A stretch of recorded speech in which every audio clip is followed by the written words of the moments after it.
These truly are the end times. Not even big sweaty men are safe from Vince McMahon giving up on you on the main roster. AOP's Akam and Razor were billed at a collective £620, standing at 6'3" and 6'4" respectively. But just over a week ago, WWE suddenly announced they had released both men. And thanks to the Wrestling Observer newsletter, we now know the main reason why. Vince had already given up on them last year. After a very dominant run in NXT, with a fantastic series of matches with DIY and The Revival, AOP debuted on Raw with their longtime manager Paul Ellering, to immediately break up with him. They then had classic feuds with the likes of Rhino and Heath Slater and Titus Worldwide. They were repackaged just 6 months later with Drake Maverick as their new manager, and they got a strong push in the tag division, winning the Raw Tag Team titles and beating The Bar in the Raw vs SmackDown match at Survivor Series, which saw the infamous pissing his pants angle for Maverick. Then Akam injured his knee, taking him and Razor off TV for 9 months. But according to the Wrestling Observer newsletter, that was after Vince McMahon had given up on them already. Instead, it was Paul Heyman that repackaged them under his creative reign of Raw last year, making them the first recruits to Seth Rollins' Monday Night Messiah faction. But then shortly before lockdown, it was Razor who picked up an injury by hurting his bicep. Both men were written off TV, and by the time they were ready to return last month, Heyman, their main proponent backstage at Raw, had been removed from his position as executive director. He was reportedly planning on giving AOP a huge push once Razor had recovered, and WWE were apparently going to bring them back on Raw as their own act again, not with Seth Rollins. Presumably due to Vince unfortunately never seeing anything in them though, AOP were released instead. Which means it's all definitely Paul Heyman's fault. After publicly admitting he blamed Heyman for WWE releasing his buddies Luke Gallows and Carl Anderson back in April, even requesting to be moved to SmackDown to get away from him, AJ Styles is now reportedly unhappy in the company for another reason. Dave Meltzer has revealed on Wrestling Observer Radio that WWE's new taping schedule has affected AJ's family life. Back when Styles jumped brands to SmackDown in May, as part of the Intercontinental Championship Tournament Draft Exchange Spectacular, WWE were taping Raw and SmackDown in fortnightly batches midweek. In an effort to increase ratings in the Thunderdome though, both brands are now being broadcast live every Monday and Friday, the latter being the same night as AJ's son's football games, which he's now having to miss. The last few months have made many reconsider their priorities in life, and it seems to have accelerated AJ's way of thinking from when he re-signed with WWE last year, as he apparently wants to stop wrestling altogether. Speaking on a Twitch stream last week, AJ admitted, "I want to retire, I really do. With everything going on with the COVID and whatnot, I've gotten to see my kids' practices. That's really cool for me. My son's games for varsity football are on Friday nights. I perform on Friday nights. This Friday isn't one of those. For whatever reason, they moved it to a Saturday. He's going to have a Saturday football game, and I'm going to get to see it." After re-signing last year, which is thought to take him up to 2024, AJ told Lillian Garcia's Chasing Glory podcast that it would be his final in-ring wrestling contract, and he'll end his career in WWE. Styles went on to say he'd like to scout new wrestling talent for WWE once his in-ring career is over, but before then, he's got one dream storyline in mind. "At some point before I retire, I hope I have the opportunity to win the tag team championships, and then I'll do what very little have done and be able to say that I've had 'em all in WWE. So we shall see." And the guy he wants to do it with? Lol.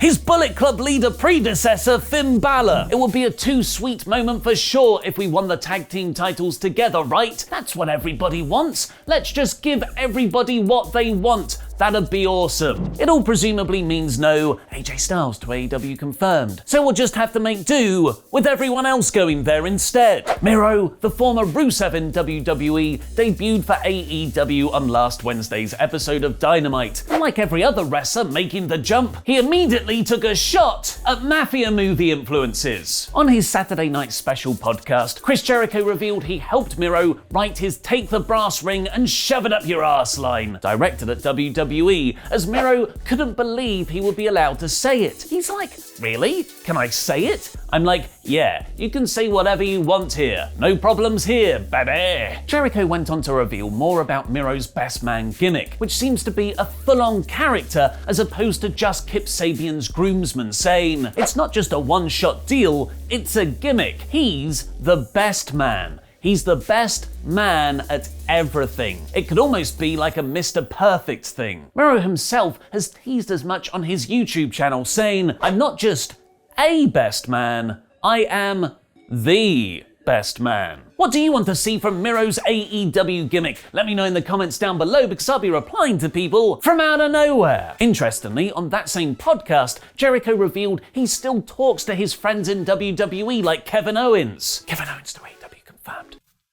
Drake Maverick to AEW confirmed. Samoa Joe to AEW confirmed. I speak to Edge once in a while. Edge to AEW confirmed. I also text Seth Rollins once in a while. Seth Rollins to AEW confirmed. And I also talk to Vince McMahon from time to time. Vince McMahon to AEW confirmed. On Samoa Joe specifically, Jericho said he'd love to see him in AEW, and also that he believes AEW have signed Serena Deeb after her Dynamite match last Wednesday. Thanks for your support on Patreon, the Snapdragon King Ryo Odonte, and he's no jackass, Dano.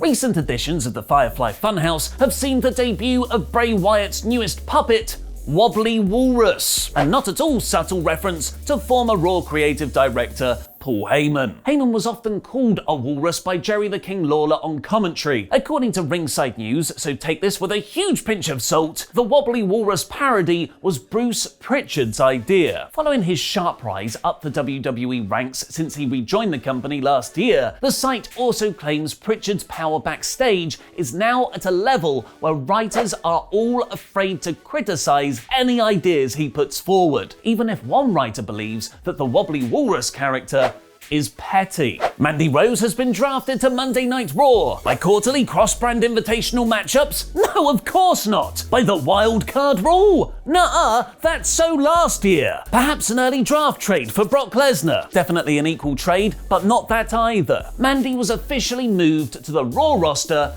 because The Miz made it happen. Somehow. He just announced he arranged it on Friday's Talking Smack. What are the rules? WWE themselves confirmed the trade, which has happened about a month before a rumored WWE draft is set to take place, and Rose posted a kayfabe angry message about the move, which Otis retweeted, possibly suggesting he might also move to Raw. Speaking of Monday Night Raw, on last week's edition that wasn't in your face, Ivar of the Viking Raiders suffered what is believed to be a neck injury while doing a dive during an 8-man tag. Dave Meltzer is reporting in the Wrestling Observer newsletter that WWE's medical staff haven't yet decided if Ivar needs surgery, which is concerning due to his history of neck issues. On tonight's In Your Face edition of Raw, what does that even mean? Keith Lee is set to have a one-on-one singles match with WWE Champion Drew McIntyre, because why would you want to build that up for a pay-per-view? Lee posted about the match, which Drew McIntyre retweeted saying, "Beat me and I'll personally have a word about your theme music." Come on, Keith. Speaking of entrance music, the results are in for Randy Andy Datson's music video punishment. He'll be singing Kelly Kelly's Holla in the near future for losing the most recent season of Wrestle League. Mr. WrestleTalk will make his Raw Review podcast debut alongside me tomorrow, so check out the guy he's replacing, Luke Owen,